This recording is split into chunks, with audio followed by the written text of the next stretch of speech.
Hello everyone, तो कैसे हैं आप लोग? आई होप कि आप बहुत बहुत और बहुत ज्यादा बढ़िया होंगे। अब आपके सारे पेपर खत्म हो चुके हैं और मजे की बात यह है कि आपका इकोनॉमिक्स का पेपर जो कि आया था वो भी काफी अच्छा पेपर आया था।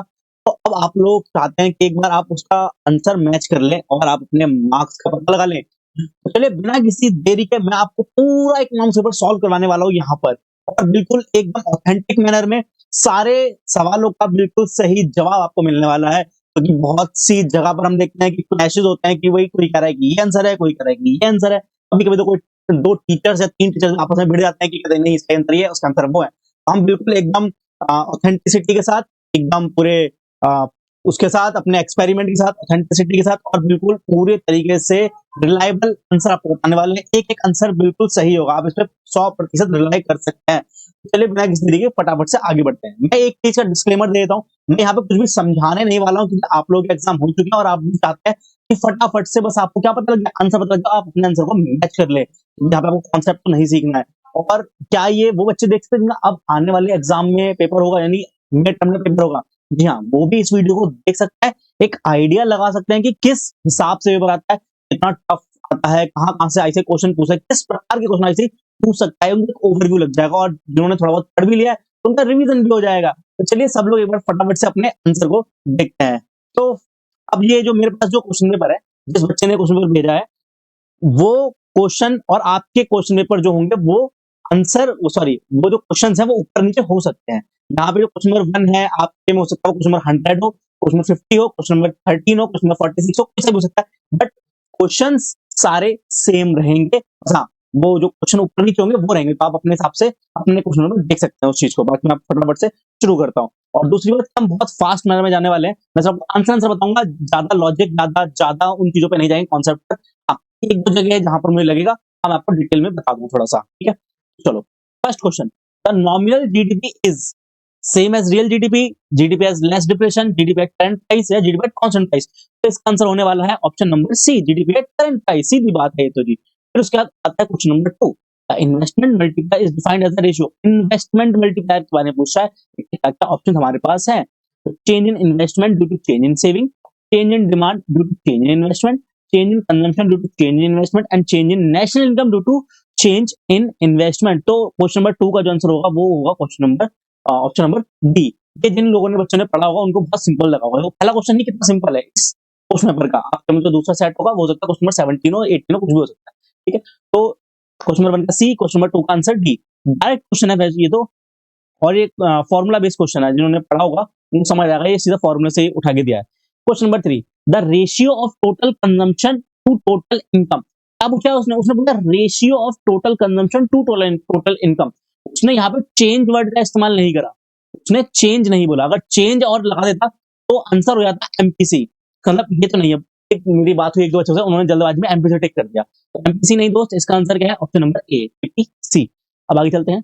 When entrepreneur are pessimistic about future market condition, इस केस में हमारा इस बच्चे ने ये आंसर छोड़ा है, कुछ भी टिक नहीं लगाया, इस पे गोला लगा के छोड़ दिया है। यानी ये आंसर को उसने इग्नोर करा है, स्किप करके है ये वाला क्वेश्चन को। तो क्वेश्चन नंबर 4 का आंसर होगा C, economy face contraction economic activities, ठीक है? चैप्टर नंबर 5 का क्वेश्चन है, बिजनेस साइकिल वाले चैप्टर से। चलिए आगे चलते हैं फटाफट से, ज्यादा डिटेल में नहीं जाए, कोई कॉन्सेप्ट मैं नहीं समझा रहा हूँ यहाँ पे, आपको आंसर मैच करना है और फटाफट से मैच कर चलो। नेगेटिव मार्किंग होगी तो साथ में देख लें कितने नंबर हमारे आ रहे हैं इस पेपर में। Question number 5, while using the income method which of the following income is included while calculating national income। जी हाँ, इसका आंसर तो क्या है? इससे बिल्कुल सही टिक करा है बच्चे ने। Question number option number D, commission and brokerage. जी, ये सब तो हम इग्नोर करते हैं, नहीं कैपिटल गेन को नहीं लेते, विंडफॉल प्रॉफिट को नहीं लेते, सेल ऑफ सेकंड गुड्स भी नहीं लेते। हम क्या लेते हैं? कमीशन ब्रोकरेज को ऐड करते हैं। ध्यान रखना, बहुत डिटेल में हमने पढ़ा हुआ है नेशनल इनकम वाले चैप्टर के अंदर। क्वेश्चन नंबर 6 आता है, कैलकुलेट जीवीएएमपी वेयर सेल्स है 750, opening stock 300, closing stock 200 and intermediate consumption 250। Value add method आपको निकालना है। बहुत सिंपल क्वेश्चन है। इसका फॉर्मूला क्या होता है याद है? क्या फॉर्मूला होता है इसका? हमारे पास है sales plus change in stock minus intermediate consumption. Change in stock बोले तो क्लोजिंग माइनस ओपनिंग। बस इसके हिसाब से हमारा जो आंसर आएगा क्वेश्चन नंबर 6 का आंसर आएगा। क्वेश्चन नंबर 6 का आंसर आएगा हमारा कितना आना चाहिए? सेल्स कितनी है? 750, इसमें से क्लोजिंग स्टॉक माइनस कितना हो गया? ये 100 बचेगा माइनस, तो 650 और माइनस 250, तो आंसर कितना आ गया? 400। बिल्कुल सही जवाब, ठीक है जी। क्वेश्चन नंबर 6 का क्या आंसर हो गया? ए। चलते हैं क्वेश्चन नंबर 7 की ओर। Change in stock price, new order for capital and consumer goods are example of. ये भी चैप्टर नंबर 5 का क्वेश्चन है। इस चैप्टर नंबर 5 में वन शॉट मैंने डाला हुआ है चैनल पर, बहुत ही प्यारा वन शॉट है। आप इसको भी पढ़ लेंगे ना, तो आप इस चैप्टर के सारे क्वेश्चन बहुत एक बार में कर पाएंगे। अगर आप कुछ नहीं भी पढ़ेंगे, सिर्फ वन शॉट देख लो 1 घंटे का, पूरा चैप्टर मक्खन की तरह हो जाएगा। ठीक है, तो इसका आंसर सही होगा क्वेश्चन नंबर 7 का ए, बिल्कुल सही टिक करा है दोस्त। वेरी गुड चीते। ये जिस बच्चे ने पेपर दिया मेरे को, बहुत ही नाम नहीं बताऊंगा, ठीक है, बहुत ही शाबाश, टिक अच्छा टिक करा है। सही पेपर क्या अभी तक काफी हद तक। Variable that changes after the real output change, मतलब बाद में हो रहा है तो लैगिंग हो गया, ये भी सही है। Very good, option B answer इसका हो गया। चलिए क्वेश्चन नंबर 9 की ओर चलते हैं। Tax on agriculture income is levied by, जी हाँ, जो एग्रीकल्चर इनकम पर टैक्स लगाता है वो स्टेट गवर्नमेंट टैक्स लगाती है। इसमें टिक करा है मेरे ख्याल से, तो सही टिक करा है। ठीक है, फिर question number 10, government's direct production of an economic good, electricity and public transport service are example of, ये भी सही टिक रहा है। Option number A, allocation function. ठीक है, ये डायरेक्ट क्वेश्चन है, डायरेक्ट क्वेश्चन है सीधे आईसीआई के स्टेटमेंट से। हाँ, अभी तक आप देख रहे हैं, जिन लोगों ने पढ़ा है, जिन लोगों ने अच्छे से पढ़ा होगा ना, और जिन लोगों ने अगर मेरी जो मैराथन वीडियो है माइक्रो इकोनॉमिक्स की वो भी अच्छे से देख ली होगी, तो उनके लिए पेपर बहुत ज्यादा मजेदार रहा होगा। चलिए क्वेश्चन नंबर 11, ये भी बिजनेस साइकिल का क्वेश्चन है।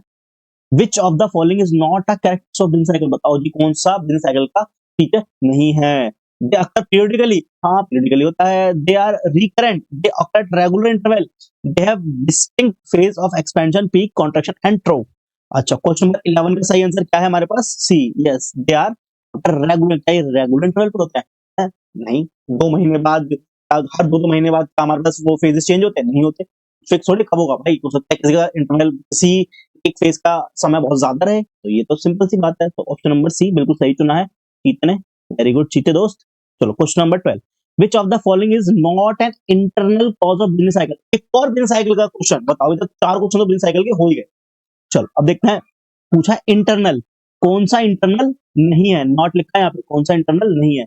ये मैंने बताया था क्लास के दौरान भी, जब हम पढ़ रहे थे। मतलब देखो, यहाँ से क्वेश्चन जरूर बनेगा, यहाँ से क्वेश्चन ही बनेगा, जो हम पढ़ते हैं ना internal external causes business cycle के, कहीं से बने ना बने, बट ये एक पॉइंट है जहां से ऐसे फंसाता है, और आधे बच्चे गलत करके आते हैं, बट हमारे चीते ने बिल्कुल सही करा, ध्यान से क्लास में बात सुनी थी, इसका मतलब इसने। वेरी गुड जी। चलो, अरे क्या हो गया भाई, अब पेन अटक गया। अरे अरे अरे अरे अरे, जो दोबारा खोलेंगे पीडीएफ को, गलत बात है ये तो मामला हैंग हो गया। चल गया चल गया चल गया चल गया। हाँ, तो सही आंसर क्या है? टेक्नोलॉजिकल शॉक, बिल्कुल। एक होता है इंटरनल में टेक्निकल, टेक्निकल इंटरनल होता है, बट टेक्नोलॉजिकल एक्सटर्नल होता है ना, हमने पढ़ा हुआ बहुत डिटेल में, हमने घुट घुट के रटा था ऐसे क्लास में। ठीक है, question number 13, when the outcome of a policy are not visible for some time is called, ये तो डायरेक्ट आंसर है यार। ठीक है, इम्पैक्ट लैग करते हैं इसे। ठीक है, बिल्कुल।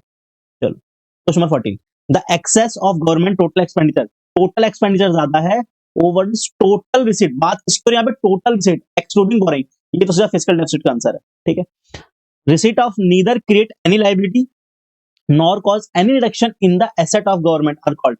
इसको क्या कहते हैं? जहां पर कोई एसेट क्रिएट नहीं हो रही, ना कोई लायबिलिटी बढ़ रही है या कम हो रही है, तो कम हो रही है, मतलब इस रिसीट को क्या बोलेंगे? तो 15 आंसर क्या होगा? सी, बिल्कुल सही चुना है, काफी अच्छे आंसर सिलेक्ट करें भाई ने। ठीक है, which of the following is applied interstate movement of goods, IGST, सीधी बात है ये तो। ठीक है, सिंपल क्वेश्चन, डायरेक्ट क्वेश्चन। अभी तक 16 क्वेश्चन हमने करे, कोई क्वेश्चन था जो बहुत ही टफ था? नहीं, अभी तो नहीं था ऐसा कोई क्वेश्चन।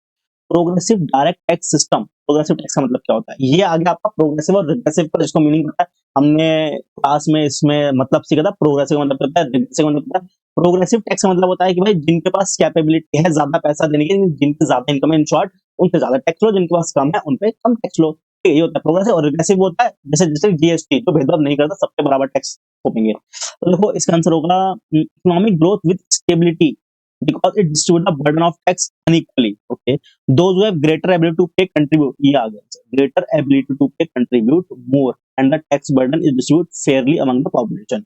यूनिफॉर्म टैक्स ना, ये तो नहीं है। लग्जरी नो, पहला वाला भी आंसर नहीं है, बट भाई ने पहला वाला चुना ऐसा लग रहा है मेरे को। हाँ जी, पहला वाला ऑप्शन चुना है, जो कि गलत हो गया। ओके, नेगेटिव मार्किंग लगेगी यहाँ पे भाई की, चीते गंदी बात कर दी। चलो कोई नहीं, question number 18, non debt capital receipt of government include, non debt capital receipt, हाँ ये सही है, डी आंसर चुना हुआ है, रिकवरी ऑफ लोन, बाकी तो डेट और रेवेन्यू है। ठीक है, which of the following is not a characteristics of economy, sorry money, कौन सा मनी का फीचर नहीं है? जनरली एक्सेप्टेबल, हाँ जी होता है बिल्कुल। इजीली ट्रांसपोर्टेबल, लेके आ सकते हैं कहीं पे भी। एफर्टलेसली रिकॉग्नाइजेबल भी है। इजीली रिप्रोड्यूसिबल बाय पीपल, अरे घर घर में पैसा छप रहा है क्या, हम लोग पैसा छाप रहे हैं घर बैठ के, मशीन हमारे पास नहीं। सही आंसर है डी, तो जो किसी ने भी सही चुना है। क्वेश्चन नंबर 20 की ओर आगे बढ़ते हैं। A currency issued by the central bank is known, जो करेंसी सेंट्रल बैंक इशू करता है उसे क्या कहते हैं, and is backed by supporting reserve and is valued as sovereign guarantee. अरे फिएट मनी, ठीक है। क्रेडिट मनी तो बैंक वाली होती है, हाँ। अब सोवरेन सोवरेन बच्चे कंफ्यूज हो जाएंगे, कभी कुछ बच्चे सोवरेन आंसर करके आ जाएंगे, इसका बेटा गलत हो जाएगा, ये आंसर नहीं है। आंसर क्या है, फिएट मनी, फिएट या टोकन मनी। चलो क्वेश्चन नंबर 21, 21 का आंसर होगा, considering with a money multiplier of 1.5, there has been an increment of 600 crore of money supply, find out the monetary base। हाँ, ये एमबी वाला question आ गया। इसका सही आंसर क्या आएगा, बताओ बताओ। इसका सही आंसर आएगा, एमबी जो होता है अपॉन में होता है ना, ये हमें पता ही है। इसका सही आंसर है, मैंने अभी सॉल्व किया था, अब मैं सॉल्व कर टाइम वेस्ट नहीं करूँ, सीधा आंसर बताता हूँ यहाँ पे आपको। क्वेश्चन 21 का है आंसर सी, सही लगाया है। अब हमें निकालना है M1, M1 निकालेंगे। चलो M1 निकालते हैं। M1 कैसे निकलेगा, क्या कहते रखा हमें, करेंसी विद पब्लिक, सही, ठीक है। Demand deposit with the banking system, okay. Time deposit with the banking system, okay. Other deposit with RBI, अच्छा ये भी है। सेविंग डिपॉजिट पोस्ट ऑफिस, हाँ ठीक है, इसको कंसीडर नहीं करेंगे अपन, इसको भी कंसीडर नहीं करेंगे, सिर्फ तीन चीजें कंसीडर होंगे, 88, 220 और 260। इन तीनों को जोड़ेंगे तो क्या आएगा, 4,80,000 और 5,60,68, हाँ बिल्कुल सही, सही आंसर है बिल्कुल। क्वेश्चन नंबर 22 का ए, सही आंसर चुना। अब 23, the cap and trade method used by government to ensure that pollution is minimized in the most cost effective way, an example of intervention to correct externalities, merit goods के लिए, demerit goods के लिए, market failure के लिए। नहीं जी, ये तो किसके लिए था, नेगेटिव एक्सटर्नलिटीज को टैकल करने के लिए था ना ये। सही आंसर क्या हो गया, एक्सटर्नलिटी वाला 23 ए। तो मैं देख लूँ यार, एक मिनट रुको, मैंने रिकॉर्डिंग ऑन करी ना, हाँ रिकॉर्डिंग, ठीक है। कभी कभी ऐसा होता है, रिकॉर्डिंग चालू ही नहीं और पूरी मेहनत बर्बाद। चलो 23, हमने 23 क्वेश्चन देखे, 23 क्वेश्चन अच्छे क्वेश्चन थे। अभी एक दो क्वेश्चन ही कह सकता हूँ मैं, जो कि आपसे गलती होने की गुंजाइश होगी अगर ढंग से नहीं पढ़ा होगा तो। 24, which constitutional body maintain a fiscal federalism in India. ये आ गया चैप्टर नंबर 7 से क्वेश्चन, बहुत ही बढ़िया क्वेश्चन है। मैंने पढ़ते समय बताया था कि भाई ये क्वेश्चन एग्जाम में कभी भी पूछ सकता है एसीआई, और ये बहुत बड़ा पैराग्राफ दे रखा है, लेकिन उस पूरे बड़े पैराग्राफ में बस इतनी सी बात याद रखनी है, फाइनेंस कमीशन वाली। सही आंसर क्या, ऑप्शन डी, भाई ने गलत सुना है, सेंट्रल गवर्नमेंट। ठीक है, क्लास में बहुत बता चिल्ला चिल्ला के बताया था, लेकिन बस वही है ना, कभी कभी मस्ती में लग जाते हैं, ध्यान भटक जाता है, तो लो हैप्पी बर्थडे, ये होता है। चलो खैर, LAF was introduced by RBI on the basis of recommendation of the Dash Committee। ये कमेटी का नाम मैंने रटवाया था आपको क्लास में, बहुत पता नहीं बच्चे छोड़ के रहते हैं ये सब चीजें, और ये छोटी छोटी चीजें कौन सी कमेटी या किसके अंतर्गत ये बना गया, कौन चेयरमैन था, तो ये ना बहुत छोटी छोटी चीज होती है, और ऐसे ऐसी चीजें पूछता है। बहुत से टीचर भी कहते हैं कि ठीक है ये बेकार चीजें नहीं नहीं पूछेगा, लेकिन मुझे पता है ऐसे ही पूछता है, और हम क्लास में फोकस करते हैं इन चीजों के ऊपर, और देखिए फिर उसका नतीजा बिल्कुल सही आंसर लगाया भाई ने भी। ठीक है, मजा आ गया। चलो, money created by the commercial bank, हाँ अभी ऊपर बताया था क्रेडिट मनी कहते हैं उसे। चलो जी, हो गया ये तो। Under the concept of money supply the term public do not include, अच्छा पब्लिक ने इसको कंसिडर नहीं किया जाता, house hold, institution, government banking system and firm. 27 का आंसर क्या हो जाएगा इस बात पे, सही लगाया बिल्कुल, सी। चलिए अब इसको निकालते हैं। Compute the total credit money, total credit money निकालनी है credit by the banking system if the required reserve ratio is 15%। हमने, अरे ये तो क्लास का एग्जांपल आ गया, of every 12 lakh deposit in the banking system. हमने क्या करा था, हमने क्लास में जो एग्जांपल लिया था, हमने क्लास में 20% रखा था अपना ये आरआरआर, और अमाउंट लिया था हमने 1 लाख का, उसके हिसाब से हमने क्वेश्चन करा था, है ना। तो उसके हिसाब से यहाँ पे बस क्या परसेंटेज चेंज है और अमाउंट चेंज हो गई, लो थोड़ा सा चेंज है बस, इतना सा ऐसे चेंज करेगा ना, इतना तो उम्मीद रख सकता है, थोड़ी साथ ऐसे थोड़ी बैठे हमारी क्लास में। ठीक है, इसका जो कैलकुलेशन करके जो आंसर आएगा, वो आंसर आएगा 80 lakh. Option number B, option number क्या आएगा, बी आएगा। ठीक है, calculate the currency, calculate the currency with the public from the following data, notes in circulation, okay क्या निकालना है इसके अंदर, करेंसी निकालनी है जो पब्लिक के पास है। ठीक है, notes in circulation 45,000, circulation of Republic coin 1500, circulation of small coin 750, cash on hand with the bank 27,500। सही आंसर क्या होगा हमारा इसके, इसमें सही आंसर रहेगा हमारा 19,750। अरे डी लगा है ये, वाह जी वाह, गलती कर दी बेटा, गलती कर दी, ये आंसर होगा, ये आंसर नहीं होगा। ठीक है, चलो option number B is the correct answer. बहुत से टीचर्स मैंने देखा कि बता रहे थे कि इसका आंसर ए होगा या डी होगा, बट करेक्ट आंसर क्या रहेगा इसका? सी। बिल्कुल ऑथेंटिसिटी के साथ बता रहा हूँ इसका आंसर, ठीक है? ज़्यादा डिटेल में नहीं जाऊँगा क्योंकि टाइम उतना नहीं है, आपको इसका आंसर देख के अपने मार्क्स गेस करने हैं। अरे इसे ये मैंने क्लास में बहुत अच्छे से आपको बताया था कि ऐसा ये क्वेश्चन पूछ सकता है, पिछले 3 अटेम्प्ट से मैं उस पे फोकस कर रहा हूँ कि ऐसे पूछेगा, पूछेगा, पूछेगा, बट नहीं पूछ सकता, बट इस बार आपके सामने ये रहा आपकी स्क्रीन पर एग्ज़ाम में। लो जी, आ ही गया। कब से मुझे इस क्वेश्चन का वेट था। Dash the penal rate at which the RBI lends money to bank above the rate under repo policy. हाँ, ठीक है, सही लगाया। Very good. MSF rate. ठीक है, चलो जी। अब चलते हैं क्वेश्चन नंबर 31 की ओर। हुँ, ये मुझे लग रहा है गलत लगाया भाई ने। चलो देखते हैं 31। Which tariff is expressed either on the basis of the value of the imported goods or on the basis of unit of measure of imported goods, depending on which generate the most income, यानी less income at time for the country। यानी कि ये जो बात कर रहा है, क्या कहना चाह रहा है क्वेश्चन में, ये कहना चाह रहा है कि हमने कोई गुड्स इंपोर्ट करे, उस पर हम जो टैरिफ लगा रहे हैं, वो या तो हम लगाएंगे वैल्यू वाले तरीके से, ठीक है, या फिर यूनिट वाले मेथड से। अब जो दोनों में से ज्यादा होगा, यानी एड वॉल्यूम और स्पेसिफिक ड्यूटी की बात कर रहा है, जो दोनों में से ज्यादा होगा उसको लगाएंगे। तो ये किसकी बात कर रहा है? ये बात कर रहा है भाई साहब मिक्स्ड वाले की। कंपाउंड वाले में होता है दोनों पे लगाते हैं, ठीक है? कंपाउंड का मतलब दोनों दोनों को यूज करते हैं, कुछ हद तक इस पे, कुछ हद तक एड वॉल्यूम और कुछ हद तक स्पेसिफिक यूनिटी। तो वो प्लस होता है वहां पे, बट मिक्स में क्या होता है, जो दोनों में से हायर होता है, मोर लिखा है। और भाई ने यहाँ पे स्पेसिफिक चुना, जो कि पूरी तरीके से गलत, क्वेश्चन ध्यान से नहीं पढ़ा, साफ दिख रहा है एग्जाम में, ठीक है? चलो, तो सी आंसर है इसका। चलो, कोई दिक्कत नहीं है। अब चलते हैं 32, 33, 34 छोड़ा है इसने। अरे वाह जी वाह, 35 भी छोड़ दिया, बैक टू बैक 4 क्वेश्चन छोड़ के आए हैं ये। वाह, बहुत बढ़िया। तो कितना सिंपल क्वेश्चन और ये, the system where nominal tariff rate on import of manufactured goods are higher than the nominal tariff rate of intermediate input of raw material is known as. ये बात कर रहा है कि जब टैरिफ रेट हमारा ज्यादा हो जाता है कंप्लीटेड गुड्स पे, वो किससे, इंटरमीडिएट गुड्स से भी ज्यादा, तो उस कहते हैं एस्केलेटेड टैरिफ कहते हैं ना उसको। रटवाया था क्लास में, इसने गलती कर दी। Which of the following is a measure to protocol human, animal और plant life? और बायोडाइवर्सिटी की बात हो गई है, तो additive pest toxin etc and to protect the biodiversity। हाँ, देखो बायोडाइवर्सिटी की बात हो गई, सही आंसर क्या होगा?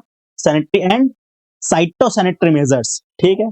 ये भी वहीं से क्वेश्चन, चैप्टर नंबर हमारे 7 से ही क्वेश्चन है ये भी, ठीक है? चलो, कोई दिक्कत नहीं। With regulate to international trade, European Union can be categorize as trading block, free trade area, bilateral agreement या कस्टम यूनियन। कौन सा क्वेश्चन है? 34। तो इसका सही आंसर क्या होना चाहिए? Custom union. थोड़ा है, कोई दिक्कत नहीं है, ऐसे बच्चे चैप्टर 9 छोड़ के ही जाते हैं, बट फिर भी अगर ऊपर ऊपर से भी देख लो ना, रिवीजन वीडियो भी देख लोगे अगर मेरी, तो इतना तो करके आ जाओगे कि हाँ ठीक है। और इस बार के पेपर में तो खैर करके आ जाओगे, काफी ज्यादा डीप में घुस के नहीं पूछा इसे, ऊपर ऊपर की चीजें ही पूछी है। Factor endowment theory trade is also known as, हाँ, हेक्सचर ओलिन थ्योरी, बिल्कुल सही। 35 का सी सही जवाब। 36 पे चलते हैं। Which tariff is calculated on the basis of specific content of the imported goods duties are payable by component on related item? Okay, compound, mixed, ad valorem, technical। तो ये किस तरह टेक्निकल की बात कर रहे हैं, हमने क्लास में इसके बारे में बात भी करी थी, एक एग्जांपल भी लिया था। चलो, कि जैसे फोन मंगाया या फोन पे और बैटरी के हिसाब से उसमें चार्ज कर लिया रेट, है ना? तो ये वाली बात है। टोटल बैन इम्पोज बाय, जैसे टोटल बैन देखो वैसे ही कान खड़े कर लेना, क्योंकि बहुत इंपॉर्टेंट बात होती है इसमें हमेशा। On import or export of some or all the commodities on a particular country or a region of a specific or indefinite period, तक की पता नहीं भाई, तब तक हम लोग आपके साथ व्यापार नहीं करेंगे, बैन लगा दिया। तो ये तो किसकी बात करता है? एम्बार्गोज। ऑप्शन नंबर सी, बहुत बढ़िया question. The theory of comparative advantage of international trade. जब मैंने कहा था चैप्टर में कुछ पढ़ो ना पढ़ो, बट एटलीस्ट ये जरूर पढ़ लेना, जो हमारी जो पहली थियरी होती है वो किसने दी थी? वो एडम स्मिथ ने दी थी। और ये जो दूसरी वाली थियरी होती है ये हमारे डेविड रिकार्डो ने दी थी। तो दूसरी थियरी किसने दी? कंपैरेटिव एडवांटेज थियरी की, और पहली वाली theory absolute advantage, Adam Smith and comparative David Ricardo. यहाँ बात करें कंपैरेटिव एडवांटेज, जो कि आंसर होगा डेविड रिकार्डो। थोड़ा था इसने कुछ, चलो खैर कोई बात नहीं। 39, dash facilitate and improve access to Indian government data. कौन सी इसमें से चीजें जो इंडियन गवर्नमेंट डाटा को इम्प्रूव करने में हेल्प करता है, एक्सेस करने में? एंडेप, ये हमने क्लास में नाम रखे थे, बट ठीक है, थोड़ा टेक्निकल चला था, बच्चे को नाम याद नहीं रह पाते, तो ये मैं मानता हूँ, चलो कोई दिक्कत नहीं है, तो चलेगा। Which scheme is aimed at promoting manufacture of electric and hybrid vehicle technology and to ensure sustainable growth of the same. ये था फेम इंडिया। 40 का ए बिल्कुल सही जवाब। ठीक है, अब चलो 42 पे चलते हैं, 41 पे पहले। ये तो सिंपल क्वेश्चन है। Which act initially aimed for regulation, यानी रेगुलेट करने के लिए of large firm which had relatively large market power. यहाँ पे किसकी बात कर रही है? लार्ज मार्केट पावर रिलेटिवली, और फर्म की बात कर रहा है रेगुलेट करने के लिए। एमआरटी पे एक्ट करके आए थे यहाँ तो। ठीक है, which of the following country is not a member of G20। अरे मजा आ गया। ये बच्चे छोड़ के आते हैं G20 वाले टॉपिक को, और G20 बहुत कुछ दे रखा है, बट फिर भी हम बात करते हैं कि ज्यादा पढ़ो ना पढ़ो, लेकिन G20 में कौन कौन सी कंट्री शामिल है उनको 2-3 बार एक बार रीड कर लो, रीड से ये याद हो जाएगा कि कौन कौन सी कंट्री है तो कौन कौन सी नहीं है। तो अर्जेंटीना हमने मेसी के साथ याद करा था इसे। इंडिया ऑब्वियसली इंडियन तो हम है ही, हमारे दिल में बसता है, तो हमने इसको ऐसे याद करा। मैक्सिको भी हमने याद करा था किसी मैक्सिको के नाम से। ठीक है, क्लास में। और ये टुनीशिया, ये कौन सी कंट्री है भाई साहब? ये इसका नाम तो तुमने कभी सुना भी नहीं होगा, तो सही आंसर विल बी सी। ठीक है, इनसे बता दो, ये तो है, ये G20 की मेंबर नहीं है, टुनीशिया। ठीक है, चलो जी आगे आगे। Investment which are reciprocal investment between countries are refer to as. जहां पे बात हो रही है क्या?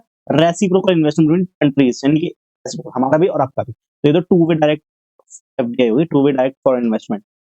43 का सी। चलिए अब चलते हैं 44, कहां गया? ये रहा। Which policy has adopted to ensure world class industrial, जब बात करता है इंडस्ट्रियल इंफ्रास्ट्रक्चर की, which had to attract cutting edge technology and boost FDI and local investment in the textile sector। ये बात थी भाई पीएम मित्रा, मित्रा जी, मित्रा, पीएम मित्रा। ठीक है, इसने छोड़ा है, बताओ तो छोड़ के आए, ये करेंगे क्या? चलो खैर कोई नहीं, जो करा है कॉन्फिडेंस वाला करा है ना, ये अच्छी बात है। चलो उसके भी अच्छे नंबर होते हैं। ओके, अब हम कहाँ पे आ गए? 44 हो गया हमारा, हाँ 44 हो गया, 45 पे चलते। During the British period, modern industrial sector saw slope-sided growth। देखो ये आ गया इंडियन इकोनॉमी से क्वेश्चन। ब्रिटिश काल के दौरान लोप साइडेड ग्रोथ हमें किस में देखने को मिली? Dominance of wool and cotton, nylon and silk, cotton and jute, silk and cotton. Obviously सही जवाब कॉटन एंड जूट। ठीक है, statutory recognition was granted to facilitate mobilisation of educated resource and their efficient allocation in the capital market. Capital market को कौन regulate करता है? तो बच्चा बच्चा जानता है, आज के जमाने में सेबी। पता नहीं कोई आरबीआई लगा के ना आ गया हो, बस मेरे को ये डाउट है, इसने सही लगाया। लेकिन चलो, in which of the following FDI is not permissible. FDI कहाँ परमिसिबल नहीं है? बहुत से बच्चे कंफ्यूज होते हैं कि भाई एटॉमिक और डिफेंस में, बट हमें देखना था कि भाई कहाँ पे बम बनाने में ज्यादा भाई हम अलाउ नहीं कर सकते, नहीं तो कोई भी बम बना सकेगा हमारे देश में। तो सही आंसर क्या था? Atomic energy. ये इसी वजह से इसने इसको छोड़ा होगा 100%, एटॉमिक और डिफेंस के चक्कर में। सही आंसर क्या था? Atomic energy. Production of milk is included in the sector, obviously primary sector. ठीक है, कोई फैक्ट्री में थोड़ी बनाना, कोई सर्विस है। From which year onward India followed the manage floating exchange rate system. हमने मैनेज फ्लोटिंग सिस्टम कब से अपनाया? बताओ, ये तो तुमने पढ़ा ही नहीं होगा। ठीक है, छोड़ के आए होगे, लेकिन फिर भी ये बच्चों को ईयर याद था। वेरी गुड, हमने क्लास में हल्का सा पढ़ा था। ठीक है, और एक डाउट था कि आ सकता है, बट ईयर याद रखना बहुत टिपिकल हो जाता है, बट फिर भी सही समय पर सही चीज याद आ गई भाई को, हमने क्लास में पढ़ी थी इसी वजह से। MSP of fixed by the government of India dash of the cost of production. ये लो 1.5। ये तो बहुत बढ़िया इंपॉर्टेंट क्वेश्चन है। ठीक है, अच्छा क्वेश्चन था ये। क्लास में बहुत फोकस करते हैं इन चीजों पे, ये छोटी चीज होती है ना, क्लास में बहुत ज्यादा फोकस पे हम चिल्ला चिल्ला के किसी को बार बार रखते हैं, भाई ये ना आ जाए, ये ना आ जाए, और ये आ जाए तो मजा आ जाए। तो लो मजे आ गए इस बार। Which of the following is not the, लो चैप्टर नंबर 1 से क्वेश्चन, चार में से कौन सी बेसिक प्रॉब्लम नहीं है इकोनॉमी की? व्हाट टू प्रोड्यूस, ये तो है। वेयर टू प्रोड्यूस, कहाँ बनाना चाहिए, ऐसे तो प्रॉब्लम पड़ेगी। चलो आगे। और home to produce but provision are to be made for economic growth, ये तीनों तो है। वेयर टू प्रोड्यूस, कहाँ बनाना चाहिए, ये तो कोई है ही नहीं। इसकी जगह क्या था? हाउ टू प्रोड्यूस है बुक के अंदर। हाँ सही बात है। Finance minister were discussing BOT and BOP, this area comes. BOP और बीओटी किसके अंदर आता है? माइक्रो या मैक्रो के अंदर? मिक्स या कैपिटलिस्ट? अरे मैक्रो में आता है ना, सीधा सीधा टाइम पास नहीं करेंगे, सीधा आगे बढ़ेंगे फटाफट से। ओके, नॉर्मेटिव स्टेटमेंट का कौन सा एग्जांपल लगता है 53 नंबर क्वेश्चन का आपको? The demand for a good will increase if it's price decrease. ये तो लॉ ऑफ डिमांड, ये तो होती होता है भाई, ये तो फैक्ट है। हाँ, government should increase tax on liquor to reduce its consumption. Government को टैक्स बढ़ा देना चाहिए, जिससे क्या, जिससे बढ़ा देना चाहिए, जिससे क्या होता है, लिकर का कंजम्पशन कम हो जाएगा। अच्छा ठीक है, देखते हैं। Decrease in interest rate will lead to increase in investment, ये भी बात कर रहा है। Increase in government spending will reduce the unemployment, ये तो सीधी सीधी बात कर रहा है फैक्ट की, लेकिन सही आंसर क्या है? बी। बिल्कुल, ये क्या एक स्टेटमेंट ओपिनियन है, जजमेंट है। जब जजमेंट की बात आती है तो नॉर्मेटिव स्टेटमेंट हो जाती है। लो सही हो गया ये भी। Question number 54, when some people start investing money in share market, then many people start following in the same without considering advantage disadvantage, just like भेड़ चाल। तो सही आंसर क्या होगा? Band wagon effect. Cheap effect तो हमारे उसमें था ही नहीं। तो सही answer B. Which of the following does not describe the nature of business economics? कौन सा इसमें से बिजनेस इकोनॉमिक्स का नेचर नहीं है? नॉर्मेटिव नेचर होता है, abstract and purely theoretical, okay, art, concept element of macro analysis. तो सही आंसर क्या? Option number B. ये is abstract and purely theoretical. नहीं नहीं, प्रैग्मेटिक था ना भाई इसकी जगह, तो प्योरली थ्योरेटिकल तो वो था तुम्हारा इकोनॉमिक्स। तो ये क्या, ये तो प्रैग्मेटिक था। ठीक है, चलो, it is not abstract and pragmatic, ये सही आंसर ये होता है कैरेक्टरिस्टिक्स, ना कि ये। चलो, buyers ultimately determine which goods and service will be produced and in what quantity the given statement is the meaning of। बताओ 56 आंसर क्या होना चाहिए तुम्हारे अकॉर्डिंग? कंज्यूमर सोवरेनिटी, बिल्कुल सही। डीप हिट लगाया ऐसा लग रहा है मुझे इसमें, बिल्कुल सही, शाबाश, चलो बहुत बढ़िया हो गया। A shopkeeper sell two commodities A and B which are close substitute of each other। Close substitute है, ओके, यानी कि प्राइस ऑफ रिलेटेड गुड्स के बारे में बात हो रही है, सब्स्टिट्यूट गुड्स की बात होगी यहाँ पे। It observe that when the price of a raise by 20% the demand for B increase 30%, but is the cross elasticity for commodity B against the price of. Quantity किसकी बढ़ रही है? बी की। ठीक है, कितने से? 30% से। और प्राइस किसका बढ़ रहा है? 20% से। तो फॉर्मूला क्या होता है? डेल्टा के अपॉन डेल्टा पी। बस निकाल दो, इसको क्या दिक्कत है, निकाल दो, सीधा कट जाएगा 1 तक, और प्लस का आंसर होगा, क्योंकि क्रॉस इलास्टिसिटी का आंसर क्या होता है? 1.5 होता है। ठीक है, चेंज का फॉर्मूला है कि हमने यूज कर दिया। क्रॉस इलास्टिसिटी में क्या होता है? आंसर पॉजिटिव होता है ना, तो 1.5 सही आंसर, वो भी प्लस वाला। अब चलते हैं 58 पर। तो 58 का आंसर क्या है? क्वेश्चन क्या पहले, excess of the price when a consumer willing to pay. अच्छा, विलिंग टू पे क्या है? ज्यादा है, rather than without the over the price actually display. अरे सिंपल सी बात है, विलिंग टू पे क्या है? विलिंग टू पे ज्यादा है और एक्चुअल टू पे कम है। ये तो कंज्यूमर सरप्लस की बात होगी, ऑप्शन नंबर बी। ठीक है, फॉर्मूला ये था, विलिंग टू पे माइनस एक्चुअल पे। With reference to the following indifference map, which of the following curve represent highest satisfaction level? ये लो, इसी से पूछ लिया भाई, कौन सा इंडिफरेंस मैप में कर्व होता है जो कि मैक्सिमम सेटिस्फेक्शन हमें पहुंचाता है? और ये तो डायरेक्ट क्वेश्चन है हमारे एग्जाम वो बुक से, और हमने जो पढ़ाई करी है इसको तो हम बहुत डिटेल में देखते हैं। जो भी प्रॉपर्टीज होती है इंडिफरेंस कर्व की, जो सबसे दूर होता है, फारदेस्ट फ्रॉम द ओरिजिन, यही होता है सबसे ज्यादा सेटिस्फेक्शन वाला कर्व। सही आंसर क्या हो गया? IC3। तो सही आंसर क्या? IC3, बिल्कुल सही जवाब। तो जी, ceteris paribus is a Latin phrase generally means. Ceteris paribus का मतलब पता नहीं क्यों मुझे बहुत पहले से लगता था ये क्वेश्चन कभी ना कभी तो ऐसे ही पूछेगा, तो पूछ लिया इस बार। सेट्रिस पेरिबस का मतलब क्या होता है? All other thing being equal, other things being equal. तो जी बढ़िया हो गया। Slope of downward curve, slope of downward curve यानी डिमांड कर्व का, sorry, slope of down, demand curve, demand curve का स्लोप कैसा होता है? डाउनवर्ड होता है। अब जिस भी कर्व का स्लोप डाउनवर्ड होता है उसका आंसर क्या होता है? पहले तो नेगेटिव आंसर होता है ना। ये तो हमने पढ़ा कि डिमांड कर्व का स्लोप डाउनवर्ड क्यों होता है? क्योंकि इसका जो इम्पैक्ट होता है लॉ ऑफ डिमांड की वजह से, क्योंकि नेगेटिव होता है। सही आंसर देखो, या तो सी होगा या डी होगा। तो ए और बी हमने पहले 50 लगा दिया, इतना ऐसे पढ़ा होगा। बताती है सी होगा या डी होगा, तो सही आंसर क्या होगा हमारा? इसका डी ही होगा। Delta P upon delta Q. क्यों? क्योंकि क्या फॉर्मूला होता है, हमने याद रखने के लिए हमने एक बात कही थी। तो किसी भी का भी अगर स्लोप निकालना हो तो simple formula delta Y upon delta X, बस।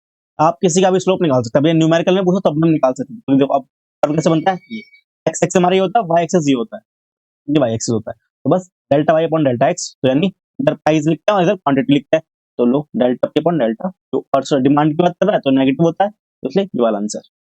चलिए, in case of perfect elasticity, लो भाई साहब क्या घोट घोट कर रखा था हमने ये तो क्लास में। सही answer will be D, that time इसमें लगाने की जरूरत है ही नहीं, सीधा आंसर है। Y function is a given as q is equal to 100 plus 6p, find the elasticity of supply. अरे इलास्टिसिटी निकालनी है, व्हेन प्राइस इज 10। ठीक है, व्हेन प्राइस इज 10 तो इसकी इलास्टिसिटी निकल जाएगी बड़े प्यार से। सही आंसर से क्या होगा बताओ? सही आंसर देखो, पहले तो क्या होगा, पॉजिटिव वाला आंसर होगा। इसने क्या लगाया? इसने आंसर छोड़ा है, बोला लगा के सॉल्व करने ट्राई करा, बट आंसर निकला नहीं। ठीक है, तो मैंने ट्राई करा हुआ आंसर, मैं यहाँ पे टाइम वेस्ट नहीं करना था, इसलिए पहले ही ट्राई करके बैठा हूँ सारे आंसर। तो सही आंसर क्या हमारा? 63 का ए 1/3, इसका आंसर आएगा उसका सही होगा। विच of the following not a characteristic of land, land का कौन सा कैरेक्टरिस्टिक्स नहीं है? हेटेरोजीनियस, बिल्कुल सही बात। 6, हाँ जी बिल्कुल। मल्टीपल यूज, बिल्कुल। एक्टिव फैक्टर, अरे नहीं ये तो पैसिव होती है ना, तो सही आंसर क्या हो गया, ऑप्शन नंबर बी। चलो question number 65, Cobb Douglas production function is stated as Q is equal to K A, हमने कैसे याद किया, हमने याद करा था Cobb Douglas function is equal to Q is equal to कल ए सी, कल ए सी, कल ए सी, हमने ऐसे याद किया था कल ए सी, कल ए सी, और नए वाला कल ए सी बी हमने ऐसे याद किया था, और पुराना वाला होगा तो 1 माइनस ए ऐसे याद किया था, तो यहाँ पे कौन सा कल ए सी, कल ए सी कौन सा, कल ए सी, अरे ये कल ए सी मिल गया, लो डी, तो 65 का आंसर क्या हो गया, डी। ये तो अच्छे से याद था हमारे सारे बच्चों को कि हमने पढ़ा था कि कॉप डगलस बोलते कलेसी, भाई कलेस पढ़ा देना हमारे जीवन में आप करके। चलो विच of the following refer the want satisfying power of goods and service, चलिए भाई किसमें वांट सेटिस्फाइंग पावर होती है देख लेंगे अभी। इट डज नॉट एब्सोल्यूट, अच्छा प्रॉपर्टी देती है फिर तो ये एब्सोल्यूट, एब्सोल्यूट नहीं होता, रिलेटिव होता है, सब्जेक्टिव होता है, and depend upon the mental attitude of people. अरे तो यूटिलिटी की बात हो रही है ना, कुछ याद आ रहा है, चैप्टर नंबर 2 का यूनिट नंबर 2, है ना। अब आगे बढ़िया क्वेश्चन, जिस जो टेबल वाला है, जो हमने अपने क्लास में बहुत टेबल बनाने के क्वेश्चन सॉल्व करे हैं, आइए जी मजा आ गया, देखते क्या आंसर होगा इसका। क्वेश्चन नंबर 67, इसमें क्या निकालना है पहले में, if the price of wheat increase from 800, अच्छा नहीं इसके बाद आएगा 68 से, ठीक है।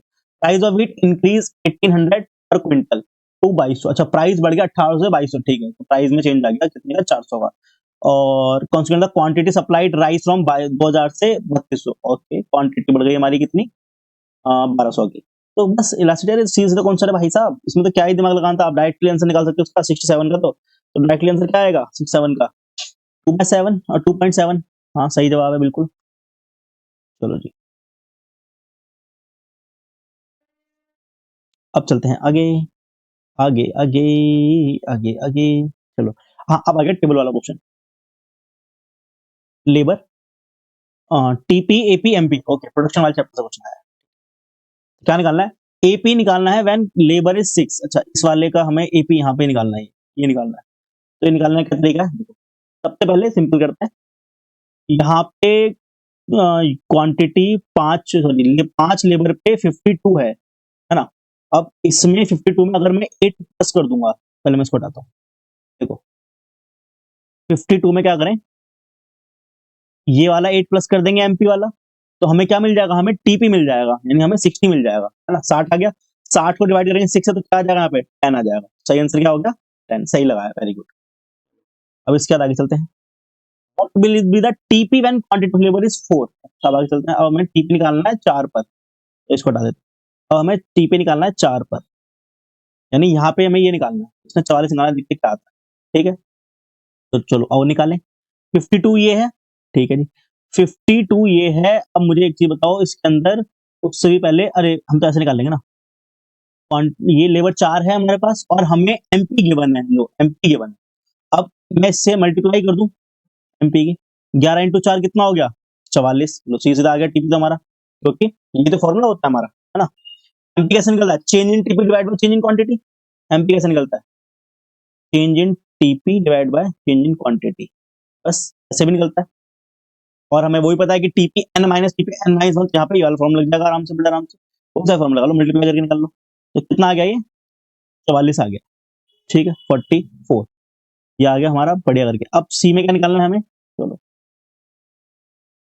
सी में इसने क्या लगाया, इसने लगाया ही 44 लगाया, नहीं पता नहीं क्या लगाया, दिखने समझ नहीं आ रहा है इसने क्या लगाया, 44 पर स्कैन करके भेजा इसने, but to be MP when quantity labour is 5, अच्छा एमपी क्या होगा जब लेबर क्या है 5 है, लेबर 5 है तो एमपी क्या होगा, लेबर 5 है तो एमपी क्या होगा, ये निकालना है 8, ये सिंपल ना, 52 मेरे को 52 जब मेरे को नहीं 60 मिल गया, हाँ 6 पे 60 मिला, 5 पे 52 दे रखा है, तो बस ये निकाल के लगा लो, टीपी एन माइनस 1 सीधा 8 आ जाएगा, तो करेक्ट आंसर विल बी 8, चलो करेक्ट आंसर विल बी 8, बहुत बढ़िया, आगे चलते हैं।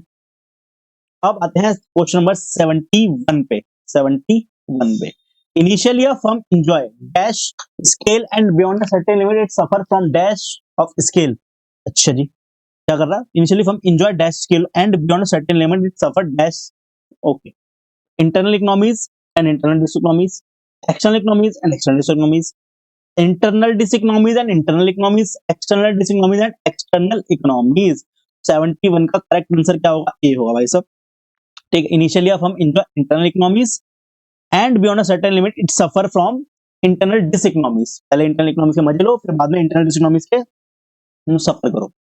The long run average cost curve is also called, ये एग्जाम में फिर आ गया क्वेश्चन, 2 अटेम्प्ट पहले भी आने वाला क्वेश्चन फिर आ गया, एनवेलप कर, ठीक है, बहुत इंपॉर्टेंट बात है ये, हर बार आ जाते हैं 1-2 अटेम्प्ट छोड़ करके। To describe the production function is a relationship between the maximum amount of output that can be produced and input required to make the भाई ये प्रोडक्शन की डेफिनेशन एक तरीके से किसने दी थी, ये सैमुअलसन ने दी थी, मार्शल ने नहीं, गलत छोटे भाई ये आपका, ठीक है, चीतापना कर दिया यहाँ पे फटाफट से। चलो 73 भी हमारा हो गया, अब चलते हैं 74 की। In a short term when AC fall as a result of increase in output, AC क्या हो रहा है, कम हो रहा है, ठीक है जी, इसकी वजह से आउटपुट के बढ़ने की वजह से, MC is dash of AC, तो एमसी क्या होगा उस केस में, आपको प्रॉपर्टीज अगर याद होंगी या रिलेशनशिप याद होगा एमसी एसी का, तो वहां पे आप इजीली इसको कर सकते हैं, हमने क्लास में चर्चा बहुत डिटेल में करी थी, इस बारे में लिखवाया भी था हमने आपको बहुत डिटेल में। तो 74 का करेक्ट आंसर क्या होगा, इसके बाद लेस कम होगा, बिल्कुल सही लगाया, इसलिए इसको याद भी है, देखो ग्राफ बना के भी हमने सही से समझा था और इसने वही तरीका अपना एग्जाम में, इसलिए सही हो गया। मैनी सेलर, ओहो बहुत सारे सेलर है, डिफरेंशिएटेड प्रोडक्ट, मैनी बायर है इस द, ये तो कैरेक्टर किसका हो गया, सीधा मोनोपोलिस्टिक का होगा। एग्जांपल हमने क्लास में था वो सोप का लिया था, संतूर वाली mummy and Dove and lux, बस जरा सा लक्स, ये सारे एग्जांपल हमारे क्लास के हैं। Identify the correct relation between MR AR and E, ओ भाई भाई मजा आ गया, ये एग्जाम में पूछ लिया, मजा आ गया भाई साहब। कौन सा करेक्ट रिश्ता है 76 के अंदर बताओ, एमआर एआर और इलेक्ट्रिसिटी का, MR is equal to AR into E, MR is equal to E minus 1 upon में ई एंड ई माइनस 1, चलो मैं डायरेक्ट आंसर बता दूं, ज्यादा टाइम वेस्ट नहीं करते, डी आंसर सही लगाया। TR will be maximum where elasticity is equal, TR ज्यादा होगा, टीआर क्या होगा, ज्यादा होगा, ज्यादा नहीं मतलब मैक्सिमम पर होगा अपने, उस केस में ई हमारा क्या होगा, ई अपने 1 पर होगा, बिल्कुल सही है, 77 का A, 78 when both demand and supply increase, अच्छा डिमांड सप्लाई दोनों ही बढ़ रहे हैं, ठीक है, the equilibrium quantity dash but the change in equilibrium price is dash, जब demand and supply, chapter number 4 से क्वेश्चन है ये, यूनिट नंबर 3 से, बहुत सारे हमने क्लास में इसके 12 से 15 ग्राफ बनाए थे, 12 ग्राफ हमने बनाए थे और 3 ग्राफ अलग से बुक में बने बनाए थे, है ना, तो टोटल 15 ग्राफ हो जाते हैं इसके, खैर कोई बात नहीं, अब आगे चलते हैं। सही आंसर क्या होगा, व्हेन डिमांड एंड सप्लाई दोनों ही इंक्रीज हो गए, तो उस केस में सही आंसर हमारा क्या होगा, पहले इक्विलिब्रियम क्वांटिटी क्या होगा हमारा, इंक्रीज होगा एंड बाद में अनसर्टेन, इक्विलिब्रियम प्राइस क्या होगा, अनसर्टेन, बिल्कुल सही जवाब सी, ठीक है, 78 का C. Identify the correct below mention condition for equilibrium for firm under perfect competition, हमें क्या निकालना है, इक्विलिब्रियम कंडीशन निकालनी है परफेक्ट कंपटीशन में, अरे ये तो सिंपल है ना, MR is equal to MC होता है, यही तो कंडीशन है, और एमआर जो है वो नीचे से कट हो जाता है, ऐसी कंडीशन है 79 के अंदर, देखते हैं क्या है, MR is equal to MC, MR ज्यादा नहीं, ज्यादा वाला तो हो नहीं सकता, एमआर छोटा नहीं, MC should have positive slope और MC should have negative slope, तो सही आंसर क्या है, डी 1 एंड 4, यानी पॉजिटिव स्लोप, यानी कि ऊपर की तरफ जा रहा होता है ना, देखो एमआर जो है वैसे काट के आ रहा होता है, तो पॉजिटिव स्लोप होता है, और हमने बात करी थी ये पॉजिटिव स्लोप जो होता है इसके अंदर, इसे हम सप्लाई कर भी कहते हैं, तो सही आंसर क्या होगा 79 का D, D D D D सही लगाया दोस्त, वेरी गुड, शाबाश। Dash already incurred once and for all and can not be recovered, ये तो संक कॉस्ट है, सही जवाब, बिल्कुल सही टिक करा है, ठीक है, हमने एग्जांपल भी लिया था भाई, बहुत से बच्चे होते हैं जो सीए फाउंडेशन इंटर करते हैं और फाइनल में जाके छोड़ देते हैं, फिर कुछ और फैसला लेते हैं, तो क्या ये उनके लिए संक कॉस्ट हुई जो उन्होंने फाउंडेशन इंटर में खर्चा करा पैसे का, जी हाँ बिल्कुल संक कॉस्ट है, उसको अब आने वाले दिनों में जो डिसीजन लेंगे वो उसका कोई इम्पैक्ट नहीं पड़ेगा उस चीज को ना, कुछ नया करियर चुनेंगे तो वो जो खर्चा करा है उस पर तो हो गया, संक हो गया, वो तो उसका कोई रोल ही नहीं है। Price elasticity of demand from under perfect competition, perfect competition में प्राइस इलास्टिसिटी क्या होती है, very large, large, infinite, small, infinite, सही जवाब, ठीक है, ग्राफ बना के सॉल्व करा है। फिर आगे चलते हैं, downward sloping and highly elastic demand curve is the feature of monopoly, oligopoly, monopolistic and perfect competition, तो 82 का करेक्ट आंसर ए, बिल्कुल सही चुना है दोस्त, शाबाश, वेरी गुड, चीजें काफी सही चुने हैं इसने आंसर, है ना, जो थोड़े हैं बस वो भी थोड़े छोड़े ज्यादा है, बट जिन पे टिक करा है वो मोस्टली वही टिक करे जिनमें बहुत ज्यादा कॉन्फिडेंस था, गुड। चलो, market characterize by a single buyer, किसकी बात हो रही है, सिंगल बायर की, of a product or service and mostly applicable to factor market in which a single firm is the only buyer, यहां भी देखो बायर लिखा है, यहां भी बायर लिखा है, of a factor is known as, जहाँ पे सिंगल बार होता है वो तो तब मोनोप्स नहीं होता है ना। सही जवाब, तो ये भी सही चुना है, वेरी गुड। अब पता नहीं बहुत से लोग पता नहीं क्यों गलत कह रहे हैं इस क्वेश्चन को या इसके आंसर में, पता नहीं क्यों कंफ्यूज है। बायलेटरल मोनोपोली पे जा रहे हैं भाई, बायलेटरल मोनोपोली नहीं है ये, ठीक है भाई, ना ड्यूओपोली है, कुछ भी कुछ भी। भाई बायर बायर लिखा है ना उधर, और सिंगल बायर लिखा है दोनों तरफ, उधर भी सिंगल बायर और इधर भी सिंगल बायर, तो बस थी। चलो उसमें 84, फालतू में कंफ्यूजन फैलाते हैं लोग। 84, assume when price is 20, ठीक है, demand is 9 and when price is 19 the current demand is 10, ठीक है, based on the information what is the MR resulting from an increase in output from the units, ठीक है। तो इसको solve कर करूँ तो आंसर हमें प्राप्त होना है, वो इसका आंसर प्राप्त होना है हमें सी, बिल्कुल सही, सही जवाब है, ठीक है। 85, एसी इज ऑल्सो, अरे भाई रट रट के पागल हो गए थे, एसी है ना, डिमांड कर्व हो, एसी हो, ये सब क्या होते हैं, डिमांड कर्व भी होते हैं हमारे, ठीक है। 86, with a decrease in demand there is, जब डिमांड डिक्रीज हो जाएगी उस केस में की होला, की होलेला ठीक है, क्या बोलते हैं मुझे नहीं आता, ट्राई करने में मजा आ गया, ठीक है। ओके, सही, very good, decrease in the equilibrium price and quantity demand and supply, सही जवाब। 87,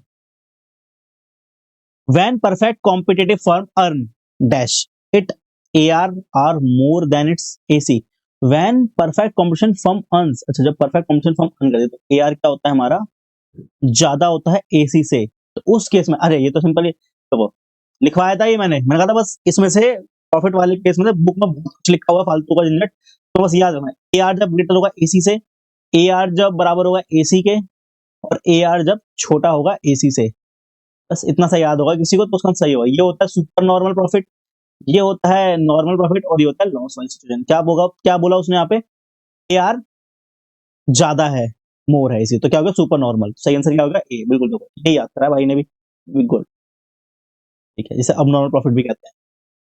88, market for soap and detergent, अरे अभी ऊपर बात बताया था भाई, सोप डिटर्जेंट इसके बहुत नहीं है, मोनोपोलिस्टिक के, सही, 88 का C.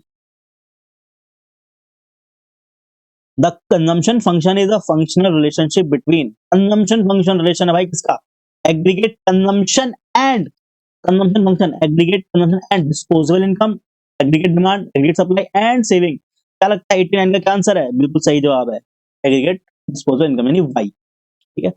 The value of all final goods and service produce in the country, क्या लिखा है, प्रोड्यूस हो रहा है कहाँ, इन द कंट्री, और जब भी कोई गुड्स इन द कंट्री यानी अपने ही देश में बनाया जाता है तो वो डोमेस्टिक गुड्स होता है यानी जीडीपी होता है। उसके अलावा ऑप्शन देखते हैं, ये नेशनल की बात कर रहा है, ये नेशनल की बात कर रहा है, ये नेशनल की बात कर रहा है, तो एलिमेंट्स मेथड से ना ये है ना ये है ना ये है, सीधा आंसर जीडीपी है, ऑप्शन नंबर बी। चलो, if GDP is more than GNP MP, अच्छा जी, जब जीडीपी क्या है, ज्यादा है जीएनपी एमपी से, उस केस में क्या बोलेंगे इसे, नहीं जब जीडीपी एमपी जब ज्यादा होगा तो क्या होगा हमारा, ठीक है, एनएफआईए नेगेटिव होगा, एनएफआईए पॉजिटिव होगा, aggregate amount of country citizen and companies earn abroad is greater than citizen and overseas, फालतू की कहानी दे रखी है, सही आंसर एनएफआईए नेगेटिव होगा, ठीक है, सिंपल सी बात है यार, और क्या, देखो ये कैसे सॉल्व करा भाई ने, बिल्कुल सही करके कराया सॉल्व, देखो ऐसे निकालते हैं, और क्या, जब जीडीपी एमपी मेरा ये ज्यादा होगा, कब होगा ये, जीएनपी एमपी कैसे निकलता है, जीएनपी एमपी कैसे निकलता है, जीडीपी एमपी प्लस एनएफआईए, जब ये मेरा ज्यादा कब होगा, ये ज्यादा होगा तो क्या हो जाएगा, ये नेगेटिव होगा तभी तो भाई ये ज्यादा आएगा ना, बस सही आंसर क्या है, NFIA is negative. If supply increase in a greater proportion than demand, अच्छा यानी ये वाली बात का चैप्टर 4 की, तो ये डिमांड कर, ये सप्लाई का, ठीक है, मतलब वो डिमांड कर और ये सप्लाई का, तो पहले तो आप ओरिजिनल इक्विलिब्रियम करके निकाल सकते हैं, उसका जब आगे बढ़ोगे तो उस वैसे निकाल लोगे, यहाँ पे किसमें ज्यादा चेंज हो रहा है, सप्लाई इंक्रीज हो रही है, ज्यादा इंक्रीज हो रही है, इंक्रीज तो राइट वर्ड शिफ्ट होगा, सप्लाई इंक्रीज हो गई, ठीक है जी, बढ़िया हो गया, ठीक है, और डिमांड कर भी इंक्रीज हो रहा है बट कम हो रहा है, ठीक है, कम हो रहा है तो कोई बात नहीं, कितना हो रहा है देख लो,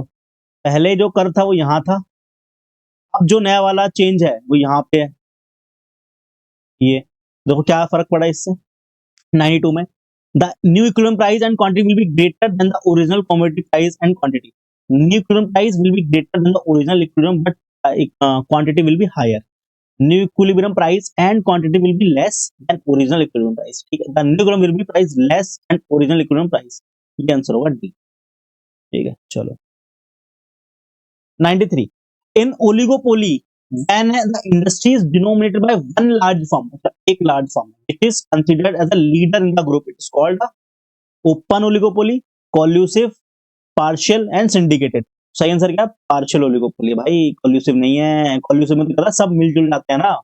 पार्शियल में होता है कि एक बड़ा लीडर है, ठीक है। गलत कर दिया ये वाला क्वेश्चन। चलो 94 पे चलते हैं। कैलकुलेट एपीसी, ओ सॉरी एपीएस, एपीएस, एपीएस निकालना है। सी दे रखा है, वाई दे रखा है, बट हमें तो क्या चाहिए? सेविंग चाहिए होता है एपीएस में, तो S upon Y.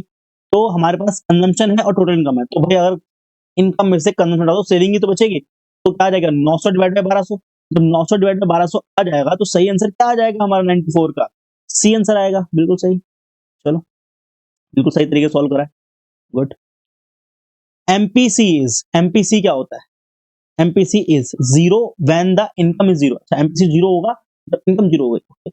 Is always less than the unity but greater than the zero. मतलब जीरो से ज्यादा, वन से छोटा, ग्रेटर देन वन से बड़ा, and when income rise, income बढ़ेगी तो वन से बड़ा होता चलेगा। इट डज नॉट डिपेंड, ये इनकम पे डिपेंड ही नहीं करता। दो 95 में तो कहता है इनकम पे डिपेंड ही नहीं करता। सही आंसर दोस्त क्या है? बी है इसका, always less than unity but greater than zero, zero से बड़ा बट वन से छोटा, ठीक है। अब एक और डायरेक्ट क्वेश्चन, प्रोडक्ट मेथड और value added method for calculation of national income is, ये नाम होता है इसका, ठीक है। ये तो फालतू की चीजें हैं। 97 इन थ्री सेक्टर, तीन सेक्टर मॉडल क्वेश्चन है। पी इन कंजम्पशन दे दिया मेरे को 8 + 0.6 वाईडी, इन इन्वेस्टमेंट दे दी, गवर्नमेंट एंड टैक्स दे दिया equal to 10, where C this and government expenditure and T. Equilibrium level निकालना है, सीधा सीधा आंसर आएगा इसका 180, ठीक है। कैलकुलेशन करके देख लेना, कोई दिक्कत नहीं। मैं कैलकुलेशन करूंगा तो टाइम फालतू में ज्यादा जाएगा, आपको सिर्फ आंसर चाहिए यहाँ पर फिलहाल के ना, वही तो मुझे ही पता है, ठीक है। 98, 98 का आंसर है in an economy investment expenditure, investment दिया कितना बढ़ रही है, कितने से 300, इंक्रीज हो रही है 300 से, ओके। एंड एमपीसी इज 0.6, तो कैलकुलेट द टोटल इनकम। तो टोटल इनकम निकालिएगा, कैसे निकालेंगे भाई साहब? टोटल इनकम निकलेगी हमारी ये 750 crore. Find the real GDP if nominal GDP is 720 and price index. अरे ये सिंपल क्वेश्चन है। जीडीपी डिफरेंट का फॉर्मूला क्या होता है? याद कराया था। जो पहले आता है उसको पहले रखना, नहीं जो अल्फाबेटिकली पहले आता है वो ऊपर रहेगा और जो बाद में आता है वो नीचे रहेगा। तो नॉमिनल जीडीपी ऊपर, रियल जीडीपी ऊपर, इसको सॉल्व करके तुम आंसर निकालो। क्या क्या है हमारे पास? नॉमिनल जीडीपी रखा है 120, ठीक है। डिफ्लेटर दे रखा है हमें 1, सॉरी 720 है, नहीं 700, 120 दिख रहा है, 720। और तुम्हारे यार एग्जाम्पल कुछ होंगे तो क्लास में हमने ये एग्जाम्पल तो करा तो सीधा सीधा, अरे वाह बढ़ जाओगे। तो कितना आ गया? 120 डिवाइड बाय ये रियल जीडीपी निकालना है, तो ये तो जाएगा 720 डिवाइड बाय 120 निकालो, इनटू में 100 करो, मजे मजे करो, 12 6 72 600। लास्ट क्वेश्चन है हमारे एग्जाम का भाई साहब। तो अब लास्ट क्वेश्चन है और इसका सही आंसर मैं आपको बताऊंगा, बट उसको बताने से पहले मैं क्या कह रहा हूं, मैं कह रहा हूं कि भाई एग्जाम सारे आंसर मैच कर लिए, तुमने मैच कर लिया, फटाफट से कैलकुलेशन करो और कमेंट में अपने नंबर बता दो कि भाई तुम्हारे कितने नंबर बने, कितने नंबर बैठ रहे हैं टोटल करके, ठीक है। चलो बताऊंगा कैसे कैलकुलेशन करनी है, अभी बस ये लास्ट क्वेश्चन करनी है। Which of the following is not true? Personal income के लिए कौन सी बात सही नहीं है? It is income received by house hold sector, house hold sector ने इनकम रिसीव करी है, okay. It includes non profit NPO की इनकम होती है उसे कंसीडर करता है पर्सनल इनकम के अंदर, क्या बिल्कुल करता है। It is a measure of actual current income receipt of person only from a productive activities. अच्छा ये कह रहा है कि जो लोग हैं जो प्रोडक्टिव एक्टिविटीज करके जो इनकम कमाते हैं सिर्फ उसे ही रखेंगे, ओनली उन्हीं को।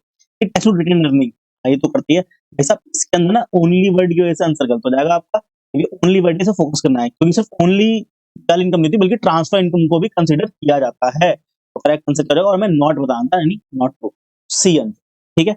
ये हो गया सही जवाब। तो ये थे हमारे टोटल क्वेश्चन जो कि हमसे एग्जाम में पूछे गए आईसीएआई के द्वारा, सारे के सारे। अब कैसे निकालोगे आंसर, मार्क्स अपने, फटाफट से बताता हूँ। देखो सपोज करो कि आपने 100 में से 90 क्वेश्चंस अटेम्प्ट करे, ठीक है। 90 क्वेश्चंस आपने अटेम्प्ट करे, ठीक है। उसमें से आपके गलत कितने हो गए? मान लो 10 क्वेश्चन हो गए गलत, 10 क्वेश्चन छोड़ो, 8 क्वेश्चन रख लेंगे, 8 क्वेश्चन क्या हो गए? रॉन्ग हो गए। 9 क्वेश्चंस अटेम्प्ट करें, उसमें से हमारे 8 क्या हो गए? गलत हो गए, ठीक है। और बाकी 10 क्वेश्चन हमने क्या करे थे, स्किप करे थे। ठीक है, ये हमने टोटल, तो इस हिसाब से हमारा पेपर हो गया खत्म। तो देखो जो नंबर मिलेंगे वो कैसे मिलेंगे, 90 क्वेश्चन थे, हर क्वेश्चन का 1 नंबर, सब उसको नंबर तो ये होगा सीधे। ठीक है, 8 क्वेश्चन गलत हो गए, 8 में से 8 नंबर यहाँ से माइनस हो गए। ठीक है, प्लस 0.25 की नेगेटिव मार्किंग, तो 4 क्वेश्चन पे 1 नंबर कटता है, तो 8 + 2 ये माइनस होगा यहाँ से, और 10 क्वेश्चन अपन ने छोड़े ही थे, तो कितने नंबर बन गए हमारे, 10 नंबर यहाँ से गए, 10 नंबर यहाँ से गए, तो 90 में से हमें कितने नंबर मिलने वाले हैं। ठीक है, हम्म, ठीक, अच्छा 10 तो पहले ही घटा दिया ना, मैं जो स्किप कर, ये नंबर जोड़ रहे हैं। ठीक है, टोटल हमारे कितने बनेंगे, 80 नंबर बन जाएंगे एग्जाम में 100 में से, तो ये बात है। तो आई होप आप लोगों का पेपर बहुत अच्छा हुआ होगा और आप लोगों ने अपने आंसरों को मैच करा होगा, और डोंट वरी, सारे बिल्कुल एकदम सही जवाब मैंने आपको बताए हैं, कोई कुछ भी कहता रहा है, बट आपको इसी पर फोकस करना है। ठीक है, इसी के हिसाब से अपने आंसर निकालो और पता लगाओ कि कितने नंबर बन रहे हैं, और कमेंट में जरूर बताना कि भाई साहब कितने नंबर आपके बन रहे हैं, आपने कितना अटेम्प्ट करा था और कितने मार्क्स आपके बन गए हैं टोटल। और साथ साथ जो बच्चे आपके दोस्त मित्र बहुत परेशान हो रहे हैं कि वो कहीं और से आंसर मैच करके बैठे हैं, उनको लग रहा है कि सर हमारा सही है और उन्होंने शायद गलत बताया, या उन्हें लग रहा है कि उनका सही है और उन्हें कंफ्यूजन हो रही, नहीं ये आंसर होना चाहिए, वो आंसर होना चाहिए, तो कंफ्यूज है, तो उनको एकदम सही सॉल्यूशन की वीडियो शेयर कर दो अपने दोस्तों के साथ। आप इस वीडियो को लाइक करें, अपने दोस्तों तक जरूर पहुंचाएं, जिससे उनकी भी जो टेंशन है वो कम हो जाए और वो अपने सही जवाबों को पता कर पाए।